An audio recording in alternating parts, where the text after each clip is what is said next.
Merci beaucoup. C'est la deuxième fois que je viens au wagon pour les apéros talk. La dernière fois, on avait plus d'alcool dans les mains dès lors que nous prenions la parole, mais j'espère qu'on va y remédier juste après. C'est toujours très sympa d'être invité le soir chez les Paillards. Alors, pour raconter mon parcours rapidement, moi j'ai arrêté l'école quand j'avais 14 ans. J'ai commencé à entreprendre à ce moment-là. C'est illégal d'arrêter l'école à 14 ans en France, mais avec des combines, j'ai réussi à le faire en toute légalité. À 16 ans, je me suis fait émanciper pour devenir adulte, enfin pour devenir majeur, hein, d'un point de vue légal. Et puis j'ai monté ma première boîte quand j'avais 16 ans, qui était une boîte de production de courts-métrages et de making-of. J'ai fait faillite à 17 ans avec cette boîte. Je l'ai refilé à quelqu'un d'ailleurs, donc j'ai fait une transmission à 17 ans. Et puis j'ai été assistant de Thierry Ardisson à la télé à ce moment-là. Et puis à 20 ans, j'ai monté dans 19 ans, j'ai monté une autre entreprise, une entreprise de conseil en propagation. On parlait de buzz marketing et de viral marketing à l'époque, on était vraiment des gros ringards. Et puis ça n'a pas du tout marché. Et au bout d'1 an et demi, on a mis la boîte en sommeil. Mais on a été embauché dans la publicité avec mon pote. On a travaillé dans la publicité. Alors je passerai cette aventure qui est plus une aventure d'intrapreneuriat, parce qu'on a été très entrepreneurs, peut-être trop entrepreneurs dans cette entreprise où nous étions que salariés. Et après cette aventure, je suis parti avec perte et fracas, plus avec fracas que perte, parce que finalement j'étais salarié.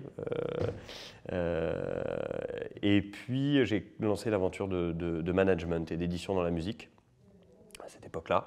Et pile à ce moment-là, en fait, on commence à travailler avec Omblin et avec Vincent, qui sont mes deux associés, autour du projet de Kiss Kiss Bank Bank, qui ne s'appelait pas encore Kiss Kiss Bank Bank à l'époque. Et on commence cette aventure parce que Omblin, qui est aussi ma cousine, Vincent est le mari d'Omblin, donc mon cousin par alliance, donc c'est une boîte familiale en fait. On se connaît depuis très longtemps, Omblin depuis toujours. Et Omblin travaillait dans la musique depuis plus de 10 ans à ce moment-là.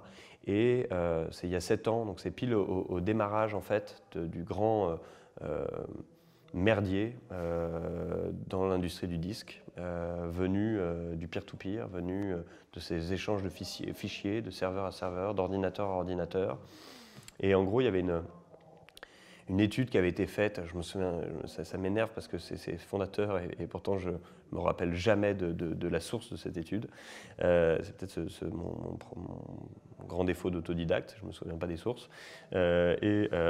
En gros, c'était un graphique qui montrait que le chiffre d'affaires de la musique était en train de tomber et de s'exploser, et qu'en parallèle, une courbe montrait que les gens n'avaient jamais écouté autant de musique depuis la nuit des temps. Donc quand tu travailles dans la musique depuis 30 ans et que tu vois ça, tu tombes de ta chaise ou tu sors des grosses conneries comme Internet est un épiphénomène, phrase de Pascal Nègre. Toujours est-il que, en tout cas, ce qui nous fascinait, nous, à ce moment-là, c'était simplement d'être témoin d'un changement de consommation. Et dans ce changement de consommation, bien évidemment, il y allait avoir des laissés pour compte, des gens laissés sur le bord de la route, et que ce qui semblait évident à Omblin à cette époque-là, parce qu'elle était au contact de tous les artistes, c'était que c'était très difficile dans cette période en fait, de trouver un nouveau modèle économique à la musique, et que le nouveau modèle allait naître du merdier, du marasme qui pouvait durer 10, 15, 20 ans, et qu'en revanche, les artistes allaient continuer à faire de la musique. Parce que les artistes échappent à cette règle de marché, de par leur vocation, de par leur passion, de par la nécessité à faire de la musique. Et donc, il fallait que les artistes puissent continuer dans la musique à faire des albums, à faire des tournées, à faire des spectacles, etc. Et puis à ce moment-là, c'est l'émergence des réseaux sociaux, on partage des photos de nos enfants sur la toile, on partage des tonnes de trucs qui sont hyper intimes en fait. Et on se dit, les gens sont peut-être aussi capables de partager de l'argent en fait.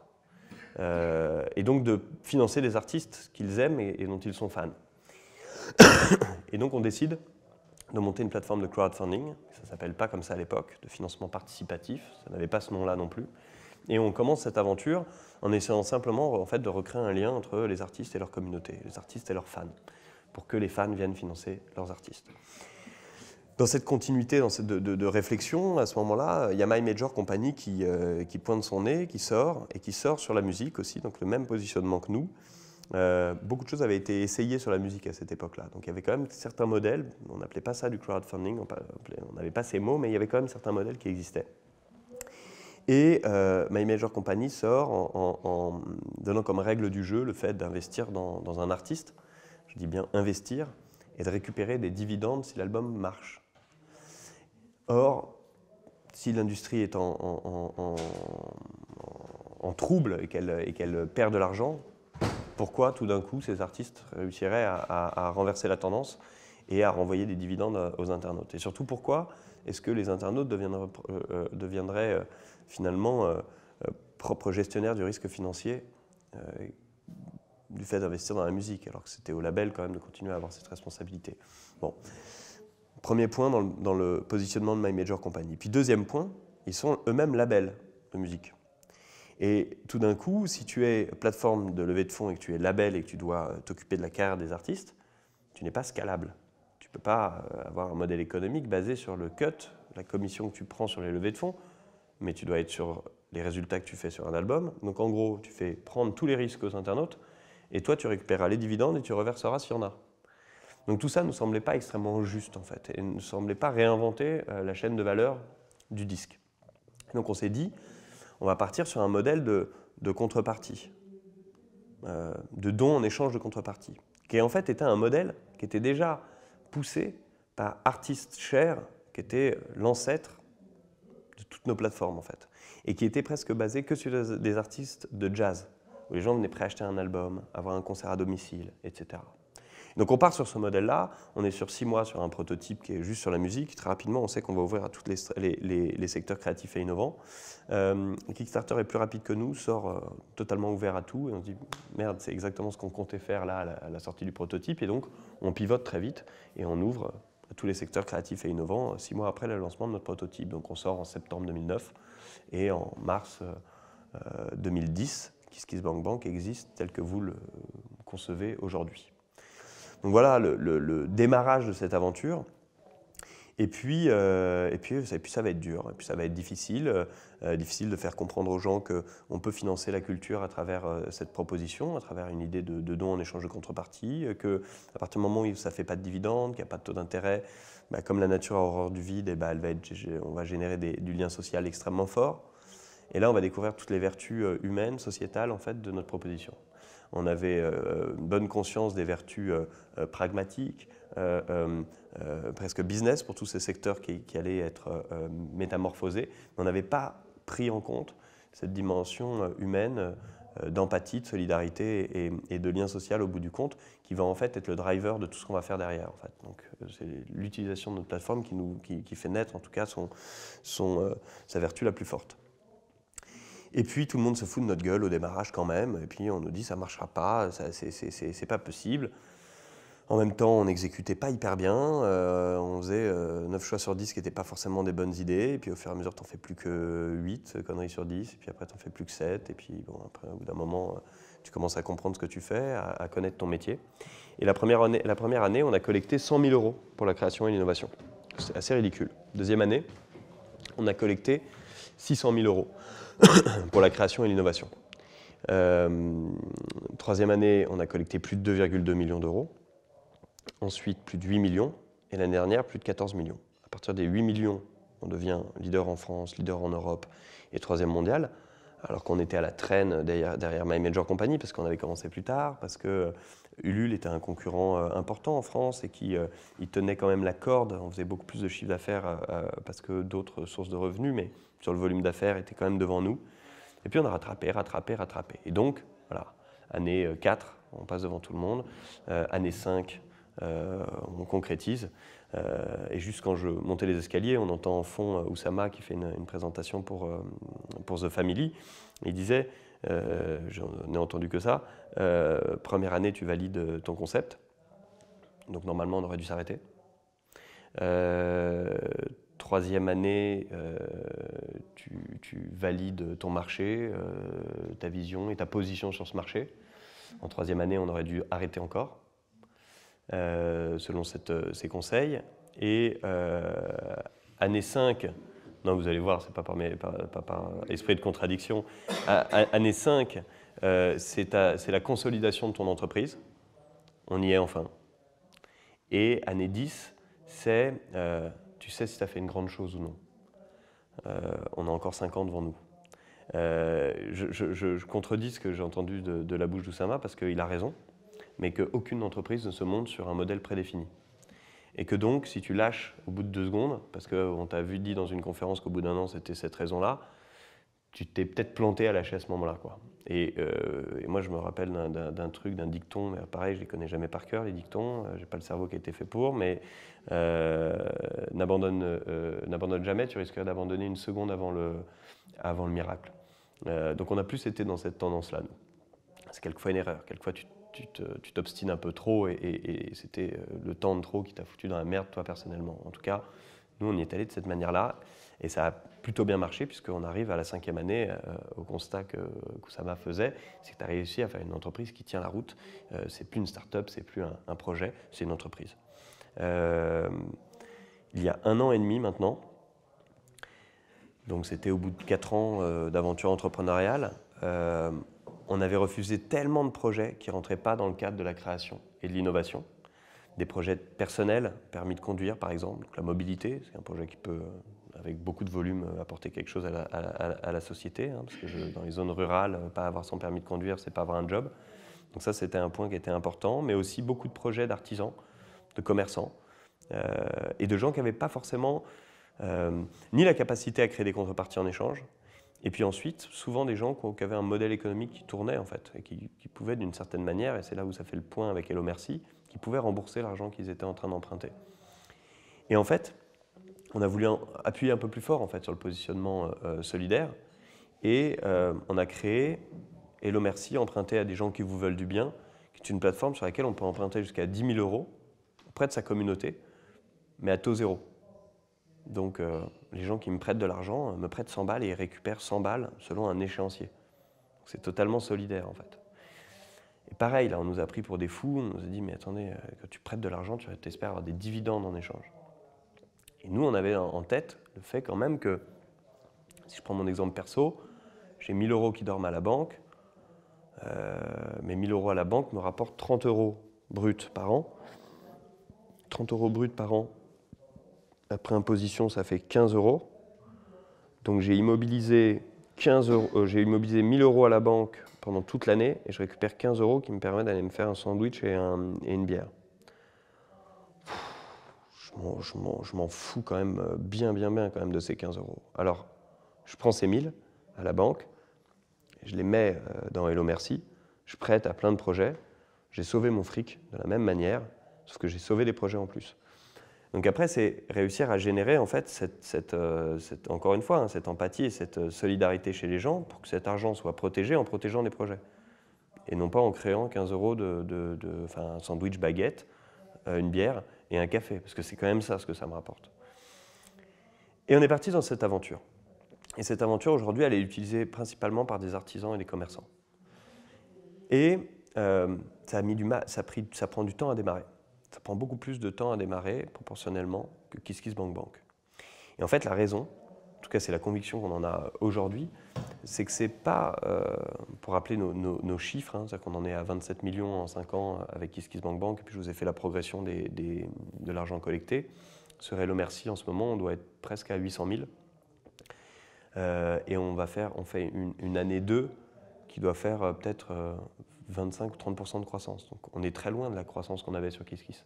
Et en fait, il y a un truc, c'est que dès lors qu'on s'adresse à des secteurs créatifs et innovants, il y a une porosité entre les communautés. Un musicien, il est ami avec des réalisateurs et des designers. Il n'y a pas cette porosité chez les commerçants et chez les artisans. Donc les leviers marketing ne sont pas les mêmes leviers, en fait, simplement de sourcing de projets, de partenariats, de services de qualité qui créent justement d'autres utilisateurs, mais d'autres leviers sur lesquels on est en train de faire des recherches en ce moment. Néanmoins, on a 1 an et demi, on a collecté 800 000 € sur un modèle dont on est les seuls à y croire. Et on pense clairement aujourd'hui que le marché étant beaucoup plus grand que celui de la création et de l'innovation, on pourra faire une machine beaucoup plus grande que KissKissBankBank. Mais encore une fois, on ne s'arrête pas au bout d'un an à savoir si c'est une bonne idée ou non. On ne fait pas le bilan au bout de 3 ans. On fait un bilan tous les mois, chaque semaine. On se pose la question en permanence et on y croit. Et on continue. Et puis, par force de persévération, on arrivera à faire quelque chose de très intéressant avec Hello Merci. Et il y a 2 mois, pour finir notre aventure entrepreneuriale, nous avons lancé, un peu plus de 2 mois, nous avons lancé l'Endopolis. Et l'Endopolis, l'économie dont vous êtes le héros, c'est une plateforme sur laquelle, cette fois-ci, des TPE et des PME peuvent venir emprunter pour se développer. C'est de l'emprunt.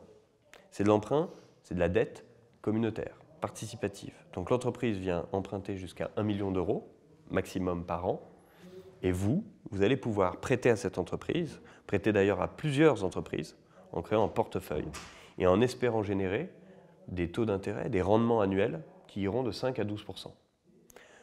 Notre but, en fait, avec cette nouvelle aventure, c'est 2 trucs. Premièrement, que les TPE et les PME françaises puissent emprunter plus facilement pour se développer, et donc qu'on ait un autre rapport au risque que celle-ci suscite, parce que quand les taux d'intérêt à la banque sont bas, on ne prête pas parce que c'est trop risqué, et quand ils sont hauts, ils sont trop hauts pour un entrepreneur. Donc on est dans une situation, une carence, et nous nous engouffrons finalement dans cette carence pour régler le problème de ces entrepreneurs. L'argent des livrets A, etc., ça va vers les grandes entreprises, le CAC 40. C'est pas en France, mais je ne sais plus où c'est. Quand on prend 80% de l'argent injecté en prêt aux entreprises, ça va à 20% des entreprises. Donc il y a 80% qui ne sont pas touchés par cet argent. Nous, on veut adresser ces entreprises pour qu'elles se développent et on estime que c'est notre économie réelle. Donc notre proposition, en fait, est tout simplement de dire aux gens, prenez une partie de votre épargne.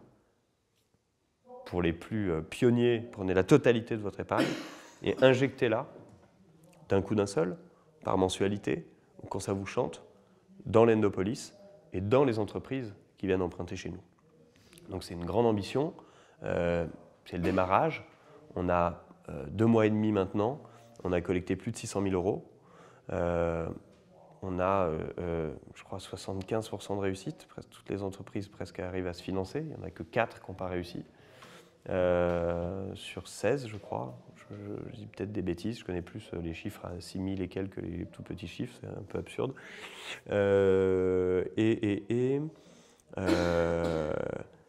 Et aujourd'hui, il va y avoir de la concurrence, ça va être un marché où il va y avoir du monde, mais ça va être un très très gros marché, beaucoup plus gros que celui de KissKissBankBank, plus gros que Hello Merci.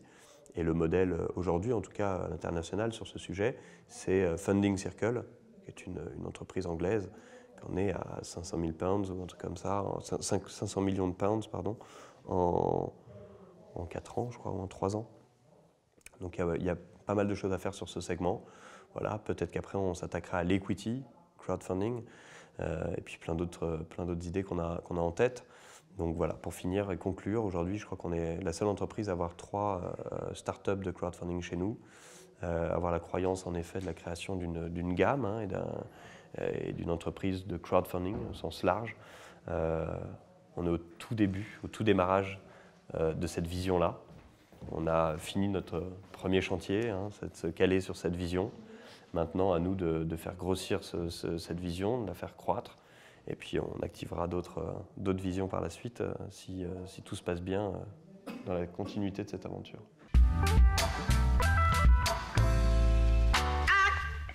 Sur l'Endopolis, c'est technique. Parce que sur l'Endopolis, il y a des taux d'intérêt. On n'est pas dans un rapport solidaire. Donc on est dans un vrai rapport de concurrence finalement au champ des possibles. On est en concurrence vis-à-vis des banques sur le champ des possibles. C'est-à-dire qu'on doit avoir plus de dossiers acceptés chez nous qu'auprès d'une banque. Je veux dire, les vertus du crowdfunding font que ça doit être un champ des possibles.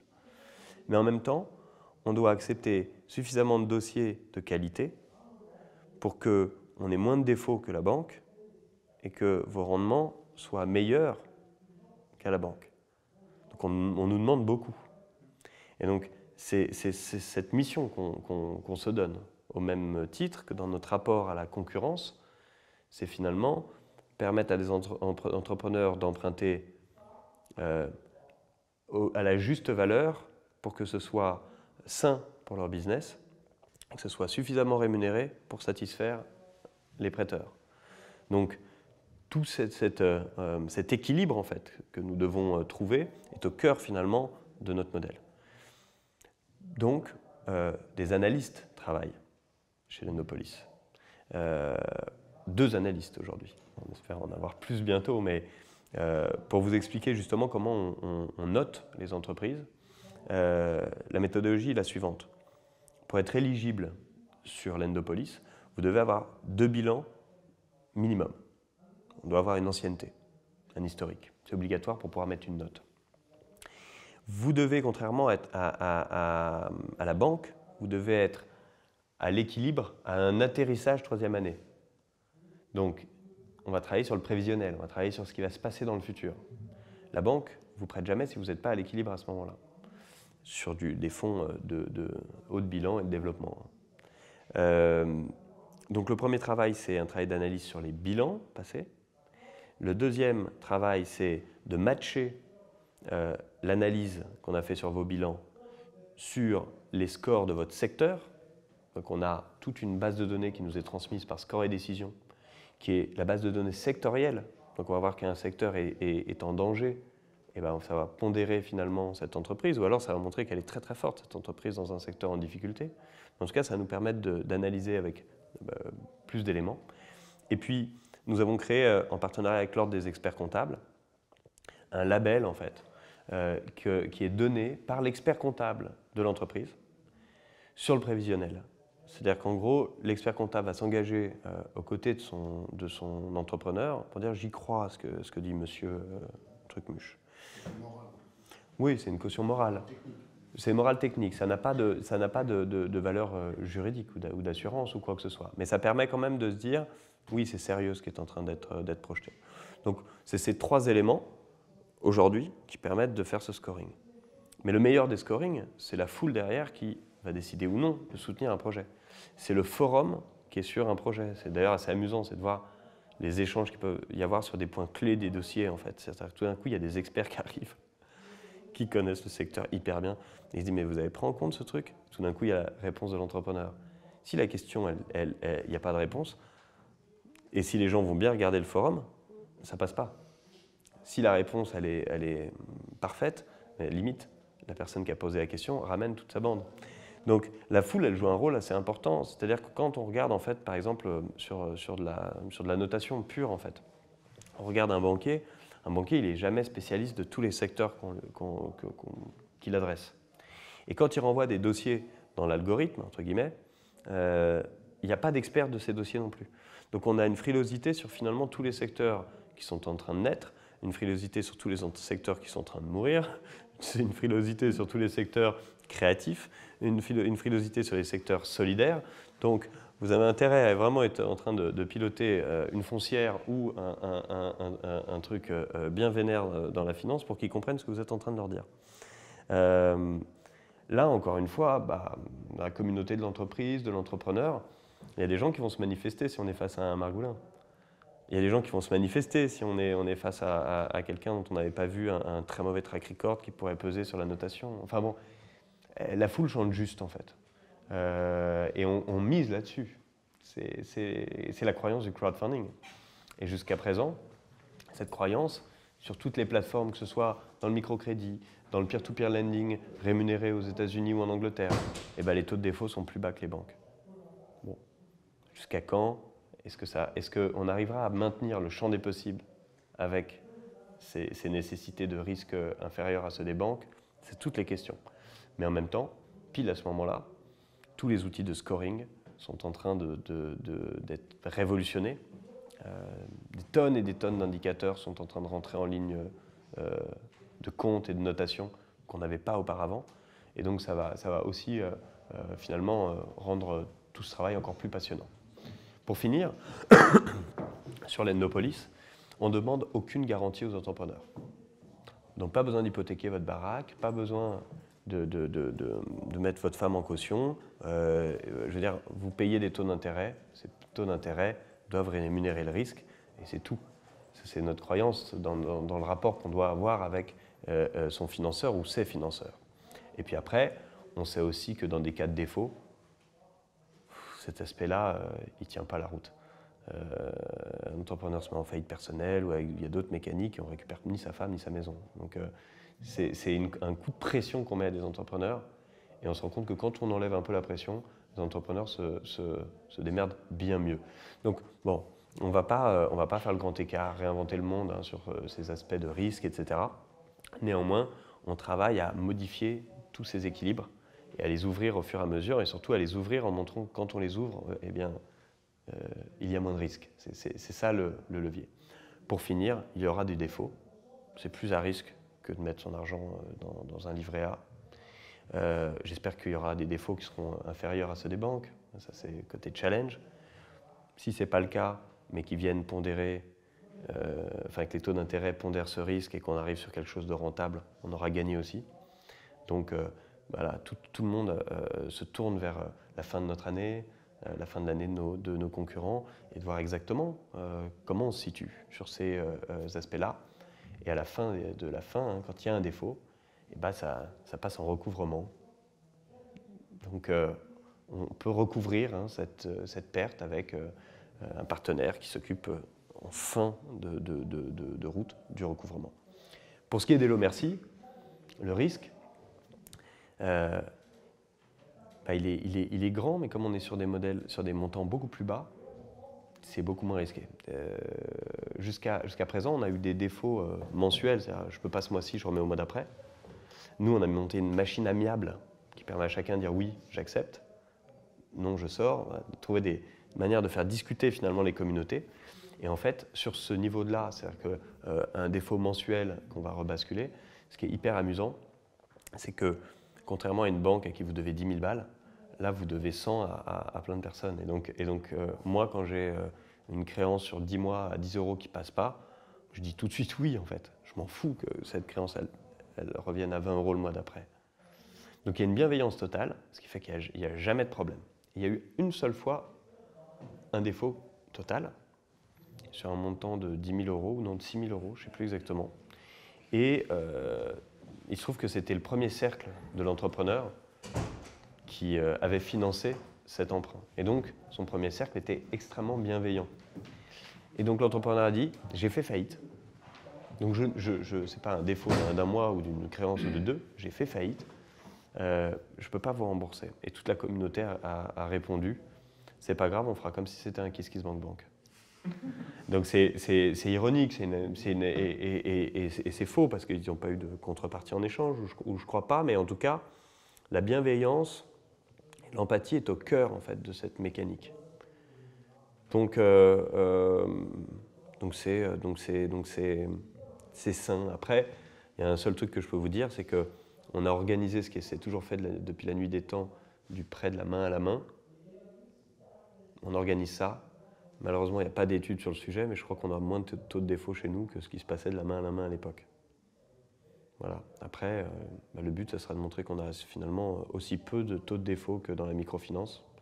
Et à ce moment-là, on aura gagné parce que voilà, le lien social, certains parlent de pression sociale, mais je préfère regarder le terme de lien social. Il est plus fort que le lien bancaire ou le lien interinstitutionnel. Moi, je raccroche avec mon banquier, putain, le relou, et lui, il raccroche pareil en disant, putain, le relou. Enfin, je veux dire, la relation, elle est, depuis un certain temps, grippée. Là, tu rembourses en premier ta famille, tes amis, et puis tu verras avec le relou après, quoi. Je caricature un peu, mais voilà, on rembourse plus facilement sa communauté qu'une institution, qu'une grande entreprise. Et encore une fois, le risque est découpé.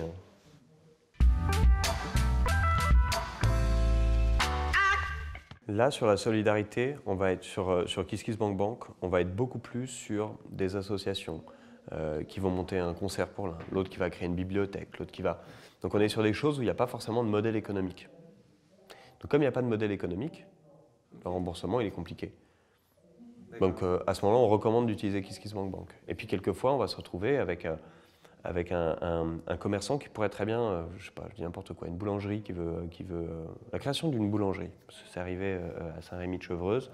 Ils sont allés sur Hello Merci parce que c'était plus simple que de filer des croissants à un fichier de gens tous les matins pendant 10 ans. Je caricature un peu parce qu'on aurait pu trouver des contreparties intelligentes et tout, mais c'était moins évident.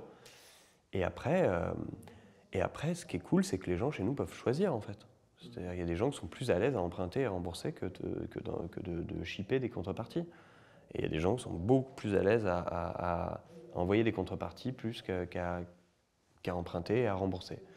C'est bien de pouvoir donner le choix et c'est encore mieux quand c'est au même endroit parce que c'est les mêmes équipes, c'est fluide.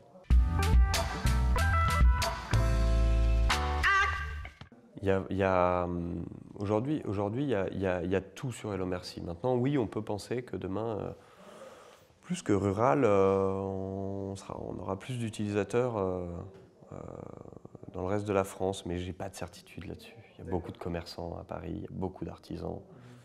Il faut juste qu'ils se passent le mot et qu'ils embrayent qu'ils emboîtent le pas de ces nouveaux outils. J'ai pas encore d'équilibre territorial sur ce sujet.